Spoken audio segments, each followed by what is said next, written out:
You think punishment is teaching your child discipline, but it's quietly training them to escape their emotions instead of handling them. In this video, you'll see what your child actually learns in the moments you try to fix fast. You're in the kitchen, your hands are full, and you can smell something starting to burn on the stove. Your child starts crying louder, pulling at you, not stopping for even a second. You feel it rise, that sharp edge of pressure in your chest. You already know yelling won't help. You still do it. Or you hand them your phone just to buy a moment of silence. And it works, immediately. But something else just happened in your child's brain. And it's not what you think. In this video, we're going to break down exactly what that moment teaches and why the fastest way to stop a behavior is often the fastest way to build the wrong pattern. You're standing in the kitchen, hands messy with dinner, feeling the weight of a long day. Your child's crying starts to escalate, second by second, piercing through the air and pushing your patience to the breaking point. You turn around, your voice snapping with a sharp tone, or maybe you just hand over your phone like a lifeline to buy some silence. In that split second, a child's developing brain begins to form a distorted link. That overwhelming emotions only disappear through an intense external reaction. They aren't learning how to sit with discomfort, they're learning how to shut down to survive. Your mind is racing with only one thought. Please, I just need 5 minutes of peace. It doesn't start with anger, it starts with exhaustion. It works, immediately. In that moment, you didn't choose teaching, you chose survival. And that's where the pattern begins. The storm has passed, and the room suddenly falls into an eerie silence. You let out a long, heavy breath as the pressure crushing your chest finally lifts. Your brain registers this as a win, reinforcing the idea that stopping the noise quickly is the ultimate solution. This reflex deepens every time you're stressed, turning a desperate reaction into your default setting. A quiet voice in your head whispers, "At least I handled it. You got what you needed." Silence. That's the reward. Not for your child, for you. Because your child learned something else entirely.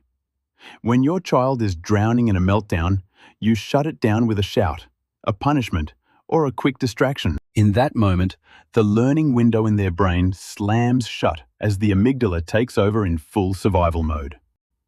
Your child isn't actually learning that their behavior was wrong, they're learning that this emotion must disappear immediately. Their developing brain begins to encode a dangerous shortcut to escape the pressure. Deep down, a toxic belief starts to take root. This feeling is not allowed to exist. Your child isn't learning behavior. They're learning a shortcut, distress, interruption, relief. They are losing the vital chance to build the muscle of emotional regulation. And that pattern doesn't stay in that moment. That temporary silence you bought today doesn't stay quiet for long. It begins to spread, quietly invading every corner of your child's life. Next time they feel bored, they demand a screen. Next time they lose a game, they quit instantly. And the next time they hear no, they melt down because they simply cannot process the discomfort. Their brain has now prioritized the avoidance pathway over the courage to stay present. Their attention weakens, their emotional tolerance disappears, and they begin to run from any form of responsibility. You find yourself wondering, why can't they handle even the smallest challenge? It doesn't stay small, it multiplies. You didn't teach calm, you taught avoidance. And that pattern doesn't stay in that moment. Every time you choose a quick fix to shut down an uncomfortable behavior, you're accidentally slamming the door on your child's learning. You think you're enforcing discipline, but you're actually stripping away the brain's opportunity to practice regulation.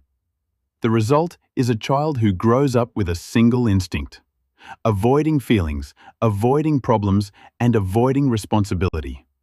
All while you tell yourself, "I'm just trying to help them settle down." This is the part most parents miss. Here it is. You didn't teach discipline. You taught emotional avoidance. So the moment isn't what you think it is. The moment your child is crying, angry, and completely out of control, that isn't a problem that needs to be silenced immediately. In reality, it's the only place where their brain can actually learn to tolerate and navigate through an emotional storm. Every second you choose to stay present in that discomfort is exactly when their emotional regulation is being built. If you always find a way to shut it down, you are taking away their most valuable practice session. That moment isn't a problem. It's a rep, a training rep for your child's brain, a chance to build emotional muscle. You can start with a simple thought.